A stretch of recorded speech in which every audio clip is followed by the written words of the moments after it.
قابل احترام دینی بھائی عزیزو، اسلامی سال کے تیسرے مہینے ماہ ربیع الاول کی آج 6 تاریخ ہے۔ گویا ماہ ربیع الاول کی آج پہلی جمعہ ہے۔ یہ مہینہ بڑا مبارک مہینہ ہے، بڑا مقدس مہینہ ہے، بڑا فضیلت والا مہینہ ہے۔ اس مہینے میں آج سے 1498 سال پہلے پیغمبر آخر الزمان حضرت محمد مصطفیٰ صلی اللہ علیہ وسلم پیدا ہوئے ہیں۔ چونکہ اس مہینے میں حضور کی پیدائش ہے، ولادت باسعادت ہے، جس کی وجہ سے اس مہینے کا تقدس میں اضافہ ہو گیا ہے۔ زمرہ انبیاء میں ہمارے نبی صلی اللہ علیہ وسلم سے پہلے جس پیغمبر کا دور رہا ہے وہ سیدنا حضرت عیسیٰ علیہ السلام ہیں۔ اللہ تعالیٰ نے حضرت عیسیٰ علیہ السلام کو بغیر باپ کے پیدا فرمایا اور ان کی قوم کے ظلم و زیادتی کی وجہ سے اللہ تبارک و تعالیٰ نے حضرت عیسیٰ علیہ السلام کو آسمانوں میں زندہ اٹھا لیا ہے، اور وہ آج بھی آسمانوں میں زندہ ہیں، قیامت سے پہلے دنیا میں تشریف لائیں گے۔ حضرت عیسیٰ علیہ السلام کے آسمان کو اٹھا لیے جانے کے بعد تقریباً 571 سال دنیا میں ایسے گزرے ہیں کہ ان 571 سال کے اندر دنیا میں کوئی نبی، کوئی رسول، کوئی پیغمبر نہیں آیا۔ 571 سال کا زمانہ بڑا لمبا زمانہ ہے، بڑا لمبا عرصہ ہے۔ اتنے لمبے عرصے میں تقریباً 650 سال کا عرصہ کوئی نبی و پیغمبر دنیا میں نہ آنے کی وجہ سے دنیا کے حالات اور دنیا کا ماحول بد سے بدتر ہو چکا تھا۔ ہر قسم کی برائیاں معاشرے کے اندر، لوگوں کے اندر موجود تھی۔ اگرچہ کہ اس زمانے میں اہل عرب اپنے آپ کو شریعت ابراہیمی کے اوپر ہونے کا دعویٰ کیا کرتے تھے، لیکن ابراہیم علیہ السلام کی شریعت سے ان کا کوئی واسطہ نہیں تھا، اور مذہب کے اعتبار سے، مذہبی اعتبار سے بت پرستی ان کے اندر عام تھی، اور معاشرتی اعتبار سے معاشرے کا حال بڑا برا حال تھا کہ کوئی کسی پر رحم کھانے کو تیار نہیں ہوتا، ہر کوئی کسی پر زیادتی اور ظلم کیا کرتا، جس کو زمانے جاہلیت کہا جاتا ہے۔ عورتوں کے کوئی حقوق نہیں تھے، یتیموں کا کوئی پاس و لحاظ نہیں کیا جاتا تھا۔ باپ کا انتقال ہو جاتا تو جو بیٹا بڑا ہوتا وہ اس کی جائیداد پر قابض ہو جایا کرتا تھا، نہ چھوٹے بھائیوں کو حق دیا جاتا تھا، نہ بہنوں کو حق دیا جاتا تھا۔ ہر قسم کی چوری ڈکیتی عام تھی، زناکاری اور شراب خوری عام تھی، اسی طریقے سے سود خوری بھی عام تھی، سارے برائیاں۔ لیکن بہت سارے بیواؤں کو اس بات کا انتظار تھا کہ کوئی نہ کوئی ہمیں حق دلانے والا آئے، بہت سارے مظلوموں کو اس بات کا انتظار تھا کہ کوئی نہ کوئی ہمارے ساتھ عدل انصاف کرنے والا آئے،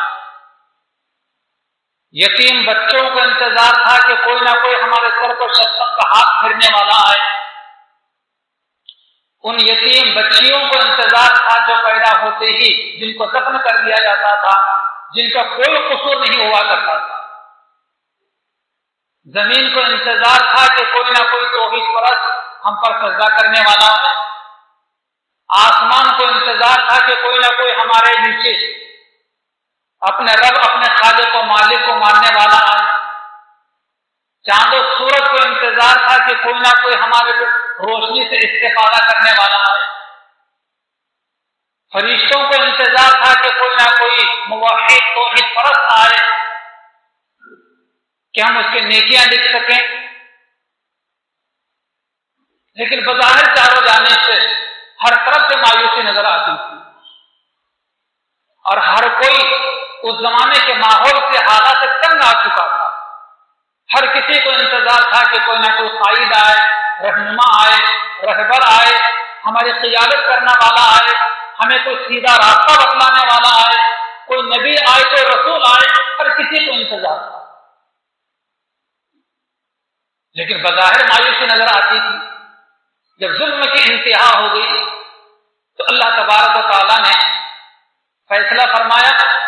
کہ زمرے انبیاء میں انبیاء علیہ السلام کی فہرست میں ایک نبی بچے ہوئے تھے جن کو نبی آخر الزمان کہا جاتا ہے۔ اللہ تعالیٰ نے فیصلہ فرمایا کہ اب اس نبی کو دنیا میں بھیج دیا جانا چاہیے۔ چنانچہ اللہ تبارک و تعالیٰ نے ایسے پاکیزہ خاندان کے اندر آپ علیہ السلام کو پیدا فرمایا ہے کہ اس خاندان میں حضرت آدم علیہ السلام کے زمانے سے لے کر حضور کے زمانے تک کبھی زنا نہیں ہوگا۔ اتنا پاکیزہ خاندان۔ آدم ثانی جنہیں کہا جاتا ہے، حضرت نوح علیہ السلام، کتنے اونچے پیغمبر جن کو اللہ تعالیٰ نے 950 1000 سال کی عمر عطا فرمائی تھی۔ حضرت نوح علیہ السلام کی اولاد میں ابراہیم علیہ السلام کو جو فضیلت حاصل ہے کسی دوسرے کو نہیں، وہ نور نبوت حضرت آدم علیہ السلام سے منتقل ہو کر حضرت نوح علیہ السلام کے پاس آیا، اور نوح علیہ السلام کے پاس سے وہ نور نبوت ہمارے نبی علیہ السلام کا نور منتقل ہو کر حضرت ابراہیم علیہ السلام کے پاس آیا۔ حضرت ابراہیم علیہ السلام کی اولاد میں اسماعیل علیہ السلام کو جو فضیلت حاصل ہے، جو مرتبہ حاصل ہے، جو عزت حاصل ہے، کسی دوسرے کو نہیں ہے۔ پھر وہ نبی آخر الزمان صلی اللہ علیہ وسلم کا نور منتقل ہو کر اسماعیل علیہ السلام کے پاس آیا۔ پھر اسماعیل علیہ السلام کی اولاد میں قریش کو جو فضیلت حاصل ہے، جو اونچا مقام حاصل، جو عزت حاصل ہے، کسی دوسرے خاندان کو نہیں تھی۔ اس لیے وہ نور نبوت اور نور محمدی منتقل ہو کر قریش کے پاس آیا۔ قریش کے خاندان میں سے پھر بنو ہاشم کے پاس آیا کہ جو فضیلت ہے، جو مقام اللہ تعالیٰ نے بنو ہاشم کو عطا فرمایا تھا، عزت و شرف کے اعتبار سے، پاکیزگی کے اعتبار سے کسی دوسرے کو نہیں۔ پھر بنو ہاشم کے پاس سے وہ نور منتقل ہو کر خواجہ عبد المطلب تک آیا، اور عبد المطلب کے جو 10 بیٹے تھے،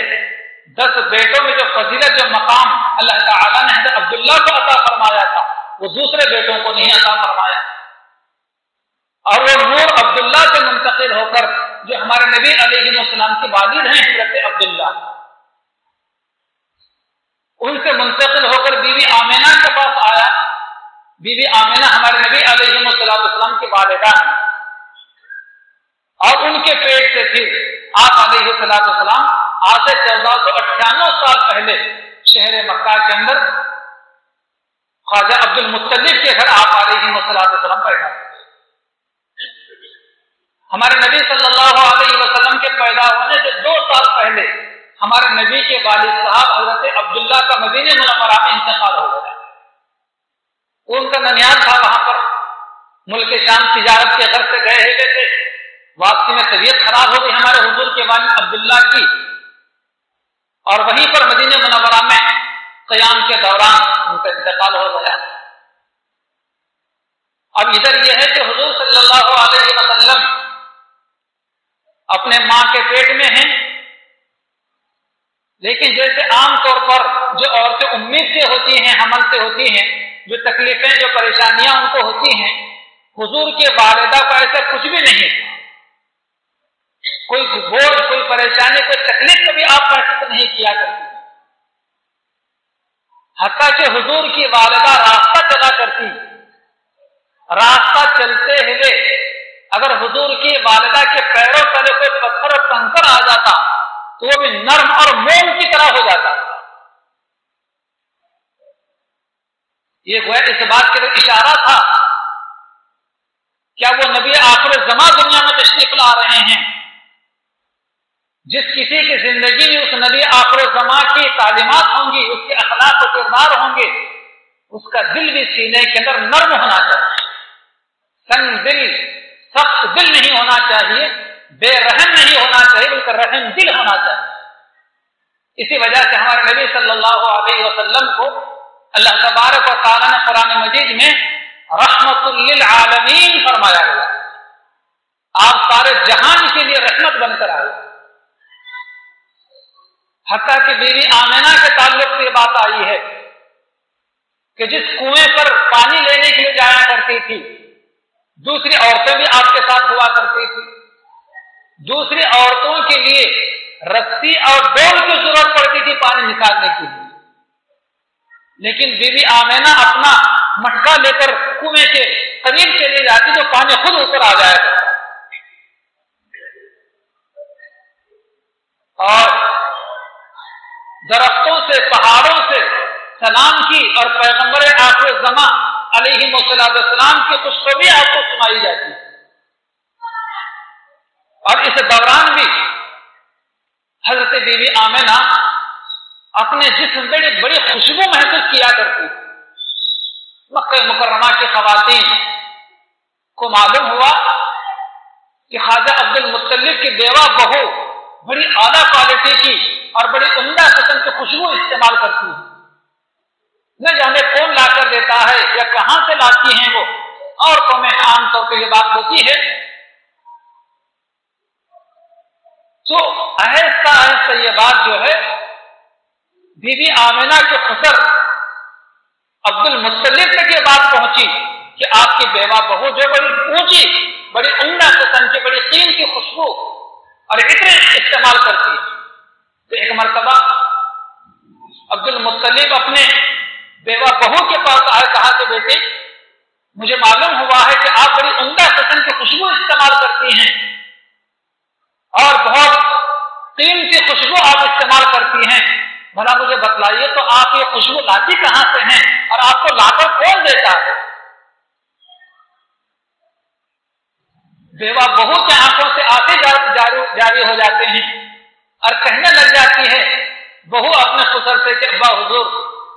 نہ میں کہیں خوشبو لانے کے لیے جاتی ہوں اور نہ کوئی مجھے لا کر دیتا ہے، آپ تو صرف خوشبو کی بات کرتے ہیں۔ میں گھر کے باہر دھوپ میں نکلتی ہوں تو مجھے بادل کہا کرتے ہیں، اور میں کسی درخت کے نیچے سے گزرتی ہوں تو درخت کی ٹہنیاں میرے اوپر جھک جاتی ہیں سایہ کرنے کی، اور میں آپ تو صرف خوشبو کی بات کرتے ہیں،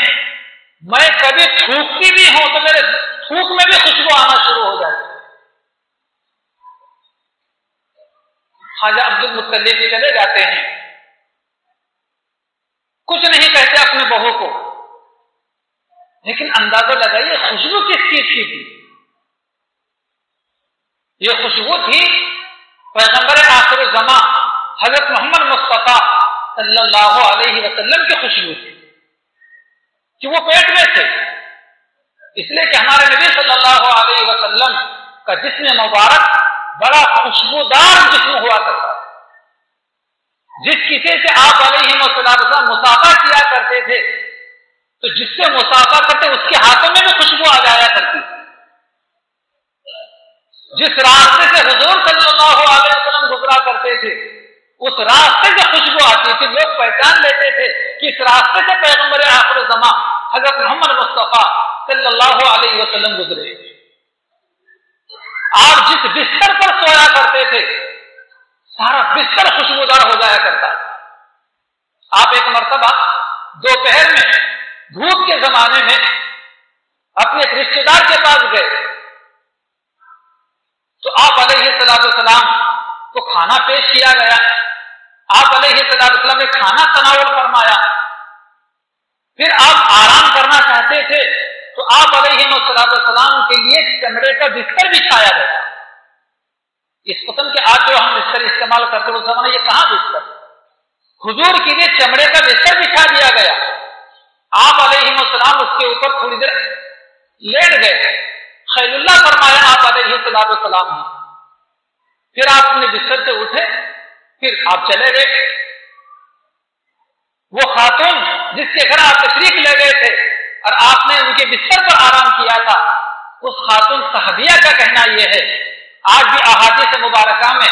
سیرت مصطفیٰ میں الفاظ لکھے ہوئے ہیں کہ میں نے دیکھا کہ حضور جس بستر پر لیٹے ہوئے تھے، حضور کے مبارک جسم سے نکلا ہوا پسینہ موتیوں کی طرح اس بستر پر چمکنے لگا۔ میں نے کانچ کی شیشی میں اپنے ہاتھ سے اس پسینے کے قطرات کو میں نے کانچ کی شیشی میں بھر کر رکھ لیا، اور دوسری خوشبو میں حضور پاک علیہ السلام کے مبارک پسینے کو ملا کر لگایا کرتی تھی۔ دنیا کی ساری خوشبوئیں بیکار، لیکن نبی پاک علیہ السلام کی پسینے میں جو خوشبو تھی اس کو کوئی جواب نہیں۔ تو حضور کے پیدا ہونے سے پہلے ہی ماں کے پیٹ سے خوشبو آنے لگ جاتی، تو اندازہ لگائیے حضور پاک صلی اللہ علیہ وسلم جب پیدا ہوئے ہیں تو آپ کے جسم مبارک سے اور آپ کے پسینے سے کتنی بڑی خوشبو، کتنی عمدہ خوشبو آتی ہوگی۔ تو نبی کریم صلی اللہ علیہ وسلم کی ولادت کے دو قسمیں ہیں، ایک ہے ولادت جسمانی اور دوسرے ہے ولادت روحانی۔ ولادت جسمانی کہ حضور اپنے ماں کے پیٹ سے دنیا میں آئے، یہ ولادت جسمانی، اور ولادت روحانی یہ ہے کہ اللہ تبارک و تعالیٰ کی طرف سے آپ رسول بن کر دنیا میں آئے۔ پہلے جب ماں کے پیٹ سے آپ دنیا میں تشریف لائے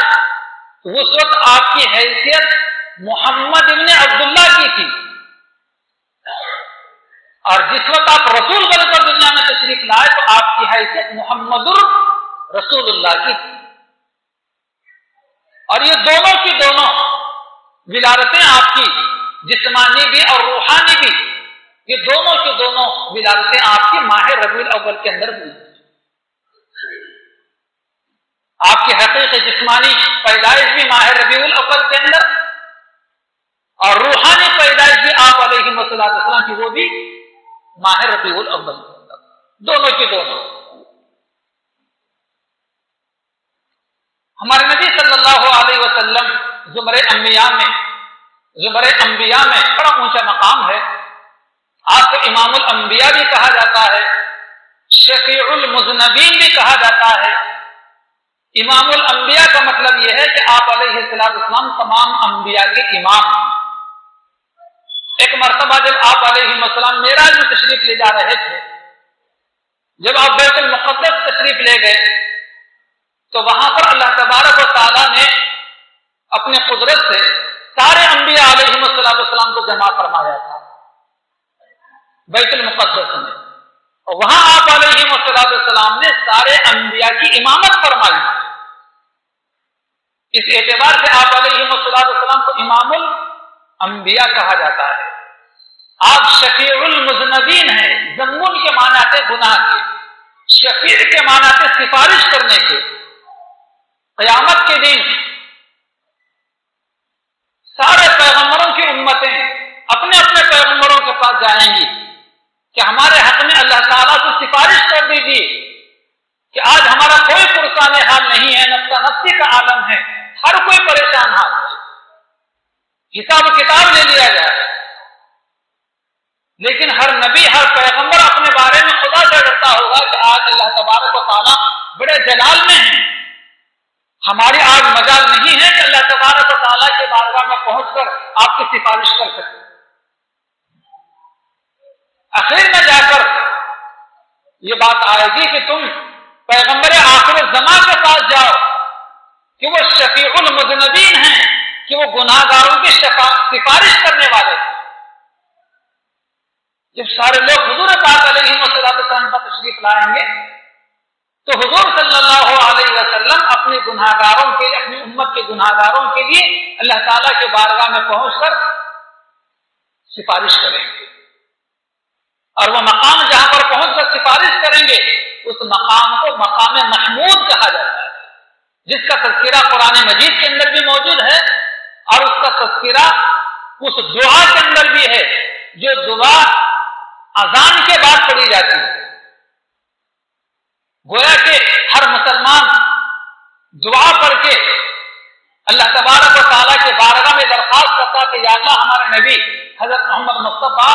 صلی اللہ علیہ وسلم کو مقام محمود پر پہنچا، ان کو سعادت عطا فرما کہ وہاں پہنچ کر وہ ہماری سفارش کرتے۔ اللہم رب هذه الدعوة التامة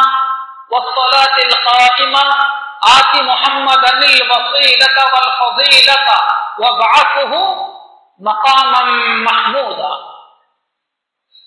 کہ ہمارے نبی کو مقام محمود پر پہنچا۔ اس لیے ہمیں چاہیے کہ جب اذان شروع ہو تو خاموشی اختیار کی جائے، اور خاموشی اختیار کر کے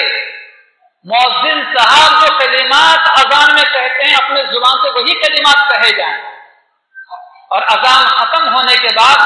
بہت ہی ادب و احترام کے ساتھ اس دعا کو پڑھا جائے۔ ضرور انشاءاللہ قیامت کی اس دعا کی برکت سے حضور پاک صلی اللہ علیہ وسلم مقام محمود پر پہنچ کر جو گناہ گاروں کی سفارش کریں گے اس میں ہمارا بھی حصہ ہوگا،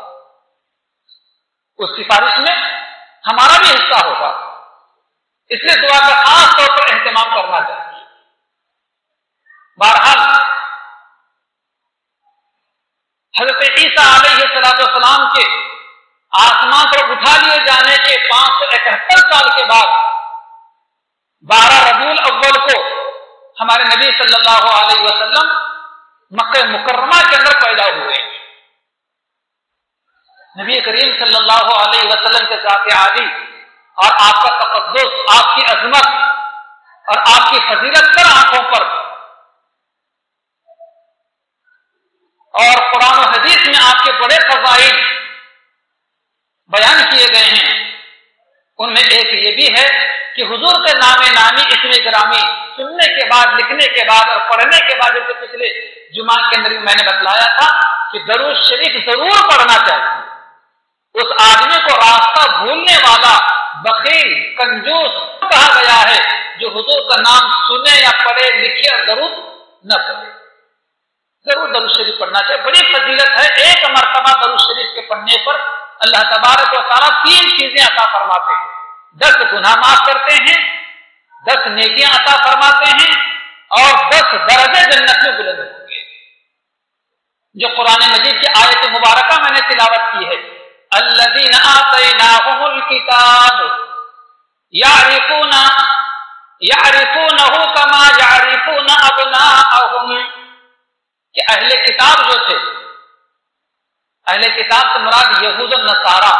موسیٰ علیہ السلام کی قوم اور حضرت عیسیٰ علیہ السلام کی قوم، ان کو اہل کتاب کہا جاتا ہے کیونکہ یہ لوگ آسمانی کتاب کو ماننے والے تھے، تورات اور انجیل کو ماننے والے تھے۔ تورات اور انجیل کے اندر حضور پاک علیہ السلام کا مبارک حلیہ، آپ کے اوصاف، آپ کہاں پیدا ہوں گے، آپ پر ایمان لانے والوں کی کیا کیفیت ہوگی، آپ کہاں ہجرت کر کے جائیں گے، اور آپ کا مقام ہجرت کیا ہوگا، لوگ آپ کے ساتھ میں کیا برتاؤ کریں گے، آپ یتیم پیدا ہوں گے، یہ ساری کی ساری چیزیں جو ہے تورات و انجیل میں بھی لکھی ہوئی۔ اور کیونکہ عیسیٰ علیہ السلام کے آسمان کو اٹھا لیے جانے کے بعد 571 سال کا ایسا زمانہ گزرا ہے کہ جس میں کوئی نبی دنیا میں نہیں آیا۔ ان آسمانی کتابوں میں حضور پاک علیہ السلام کا مبارک حلیہ اور آپ کے پیدائش کا مقام اور ہجرت کا مقام لکھا ہوا تھا، جس کی وجہ سے بعض اہل کتاب یہود النصارہ کے لوگ اپنے اپنے مقاموں سے، اپنے اپنے وطنوں سے ہجرت کر کے مدینے میں آ کر مقیم ہو گئے۔ مکہ میں بھی آیا جایا کرتے تھے تجارت کے غرض سے۔ تو اللہ تعالیٰ فرماتے ہیں کہ جن لوگوں کو ہم نے کتاب کا علم دیا تھا، الذین آتیناہم الکتاب، جن کو آسمانی کتابوں کا علم دیا گیا تھا، اللہ پاک فرماتے کہ وہ لوگ حضور کو ایسے جانتے، ایسے پہچانتے ہیں جیسے کہ وہ اپنے اولاد کو، اپنے بیٹوں کو جانتے اور پہچانتے۔ 1000 بچے کھڑے ہوں سامنے اور اپنا بیٹا بھی اس 1000 کے اندر موجود ہو تو باپ کو کوئی مشکل پیش نہیں آتی 1000 بچوں میں اپنے بیٹے کو پہچاننا، کوئی دشواری پیش نہیں آتی۔ اللہ تعالیٰ فرماتے ہیں کہ جیسے باپ اپنے سگے بیٹے کو پہچانتا ہے، اسی طریقے سے اہل کتاب یہود النصارہ آسمانی کتابوں میں لکھے ہوئے اوصاف مبارکہ کی وجہ سے حضور کو بھی ایسے ہی پہچانتے ہیں۔ لیکن ان میں سے کچھ لوگ ایسے ہیں جو حق بات کو چھپاتے ہیں، حالانکہ وہ جانتے ہیں حقیقت کو۔ اسی چیز کو بیان کیا گیا، چنانچہ حضرت عبداللہ بن سلام رضی اللہ تعالیٰ عنہ اہل کتاب میں سے تھے، تورات کے بڑے زبردست وہ عالم تھے۔ یہ حضور ہی کے زمانے میں عبداللہ بن سلام رضی اللہ تعالیٰ عنہ سے پوچھا کہ عبداللہ بن سلام تم حضور کو کیسے پہچانتے تھے؟ تو عبداللہ بن سلام رضی اللہ تعالیٰ نے کہا کہ ہم حضور کو ایسے پہچانتے تھے جیسے کہ ہم اپنی اولاد کو پہچانتے، لڑکوں کو پہچانتے ہیں، اس لیے کہ حضور کا تعارف، حضور کی پہچان ہمیں جو کرائی ہے وہ اللہ نے کرائی ہے، اس میں کوئی شک و شبہ نہیں ہو سکتا۔ اور اپنے اولاد کا جو تعارف ہمارے سامنے پہچان ہے وہ ہمارے بیوی کی وجہ سے، بیوی نے کہہ دیا یہ ہماری اولاد ہے، بس ہم اس کو اولاد مانتے ہیں، بس اللہ ہی بہتر جانے کہ ہماری ہی اولاد ہے یا ہماری بیوی نے کچھ خیانت کی ہے۔ اپنی اولاد کے پہچاننے میں خیانت یعنی کہ غلطی ہو سکتی ہے، لیکن حضور پاک علیہ السلام کے پہچان میں کوئی غلطی نہیں ہو سکتی۔ اس طریقے سے عبداللہ بن سلام رضی اللہ تعالیٰ عنہ نے جواب دیا۔ تو حضرت عمر رضی اللہ تعالیٰ آگے بڑھ کر عبداللہ بن سلام رضی اللہ تعالیٰ کے پیشانی کا بوسہ دیا، لیکن ایک ہے جاننا اور دوسرے ہے ماننا۔ حضور کو کوئی جانے کتاب پڑھ کر، قرآن پڑھ کر، یہ حدیث پڑھ کر، لیکن مانے نہیں آپ کو، تو یہ مسلمان نہیں ہو سکتا۔ جو حضور کو جانتا ہے صرف وہ مسلمان نہیں ہے، لیکن جو حضور کو مانتا ہے وہ مسلمان ہے۔ آج ضرورت اس بات کی ہے کہ ہم حضور کو جانے بھی اور حضور کو مانے بھی اور حضور کی بھی مانیں۔ اور عجیب و غریب بات یہ ہے کہ تینوں طبقے امت میں ہو گئے ہیں۔ کچھ لوگ صرف حضور کو جانتے ہیں اور کچھ لوگ حضور کو صرف مانتے ہیں اور آپ بھی نہیں مانتے۔ قرآن مجید میں اللہ تعالیٰ نے فرمایا ہے ما آتاکم الرسول فخذوہ، پیغمبر نے جو چیز تمہیں دی ہے، جس پر عمل کرنے کے لیے تمہیں کہا ہے، اس کو مضبوطی سے تھام لو۔ وما نہاکم عنہ فانتہوا، اور جس چیز سے تمہارے نبی نے تمہیں منع کیا ہے اسے تم باز رہو، اسے رکے رہو۔ اس لیے محترم بزرگوں دوستوں، ہمیں چاہیے کہ ہم حضور کو جانے بھی، حضور کو مانے بھی اور حضور کی بھی مانے۔ یقیناً دنیا ہمارے سامنے غلام بن کر حاضر ہوگی اور آخرت ہمارا مقدر ہوگا۔ آج اس میں بڑی کوتاہی، بڑی غفلت پائی جاتی ہے۔ اللہ تعالیٰ سے دعا ہے کہ ہمیں اللہ تعالیٰ صحیح مانا کر حضور پاک علیہ السلام کی شریعت کے مطابق عمل کرنے کی توفیق عطا فرمائے۔